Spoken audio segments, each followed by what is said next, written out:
వెంకటరమణ గారు, జనరల్ గా అంటే పర్సనల్ వేరు, ఆర్గనైజేషన్ వేరు. ఎందుకంటే ఆర్గనైజేషన్ చాలా ఎగ్జాక్ట్లీ మంది ఎగ్జాక్ట్లీ డోనార్స్ యొక్క ఇప్పుడు కాన్ఫిడెన్స్, బెనిఫిషియరీస్ యొక్క వాళ్ళ ఆశ, అంటే తానా నుండి మనకేదో హెల్ప్ అవుతుందనే ఆశతో చాలా మంది బెనిఫిషియరీస్ ఉంటారు. డోనార్స్ కూడా 100% మనం అండి. ఇచ్చిన ప్రతి డాలరు అక్కడ సక్రమంగా వినియోగించబడుతుందని అనుకుంటారు.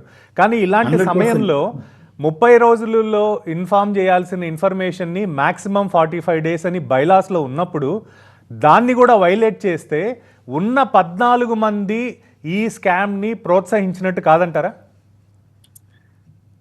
Definitely a failure, and it is the board is maybe they may be acted in time, even though I'm part of it as an exceptional member or in the board, but the bylaws very clearly says the office bearers of the board is supposed to take action and immediately remove him. Even they no need to talk to even Tana Foundation trustees. So అది ఖచ్చితంగా అక్కడ failure అయితే ఉందండి. నేను కూడా అదే అంటాను. అంటే ఇవాళ ఒకళ్ళని బ్లేమ్ చేయటం అని కాకుండా దాని యొక్క రెస్పాన్సిబిలిటీ, ఎందుకంటే మన బైలాస్ చాలా క్లియర్గా రాసి ఉన్నారండి. ఎవరి డ్యూటీ వాళ్ళు చేసి ఉన్నట్టయితే ఇది బోర్డ్ ఆఫ్ డైరెక్టర్స్ ఆ రోజు వేరే వేరే ఒక వర్గ పోరాటాలకి వాటికి ఎలక్షన్స్ అని అదని ఇదని చేసుకునే కన్నా ఇవాళ ఆ రోజు బోర్డులో ఉన్న ఆఫీస్ బేరర్స్ అందరూ కూడా దీనికి బాధ్యత వహించాల్సిన అవసరం ఖచ్చితంగా ఉందండి. యాజ్ ఎ ఫౌండేషన్ చైర్మన్గా మరి నేను సుమారుగా 110 డోనార్ మెంబర్లని మనం యాడ్ చేసినప్పుడు మరి మా శశికాంత్ గారు కానివ్వండి, లేకపోతే గన్నే రమణ గారు కానివ్వండి, వీళ్ళందరూ కూడా ప్రోత్సహించి సుమారుగా 110 మందిని కొత్తగా ఫౌండేషన్ డోనార్గా 10,000 కట్టి వాళ్ళ ప్రాజెక్ట్స్ కోసం మనం 1.1 మిలియన్ రైట్ చేస్తున్నాం. అయితే నేను చాలా సిగ్గుపడుతున్నానండి వాళ్ళ ఇలాంటి సిచ్యువేషన్ దానికి. అంటే కంట్రోల్ చేసే బాధ్యత కానీ లేకపోతే బైలాస్లో కానీ నాకు ఏ అధికారము లేదు, అడగటం తప్ప. అది నేను కనీసం ఒక 20-25 ఈమెయిల్స్ ప్రొడ్యూస్ చేయగలను ఎవ్రీ టైం.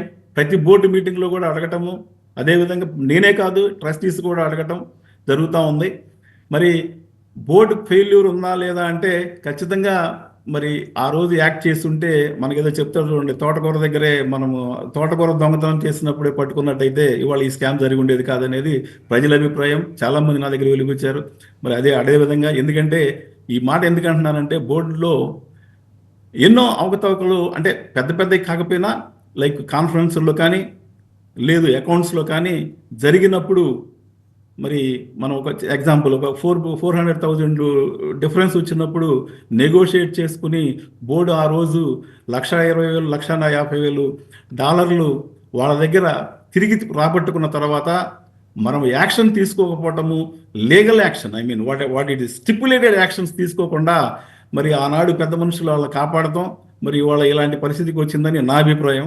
ఎందుకంటే మనం అప్పుడే కనుక మనం వాళ్ళ మీద లీగల్ యాక్షన్ తీసుకున్నట్టయితే ఖచ్చితంగా ఇలాంటి అవకాశాలు ఇలాంటి వారికి అవకాశం ఉండేది కాదు, ఆలోచన ఉండేది కాదు.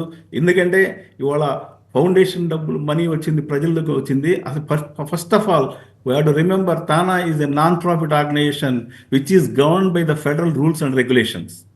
ఓకే, ఫస్ట్ ఆఫ్ ఆల్ డబ్బులు ఎక్కడికి పోతాయి, వాళ్ళు శిక్షించబడతారా? ఖచ్చితంగా ఖచ్చితంగా అండి. నన్ను ఇంకొక వెంకటరమణ గారు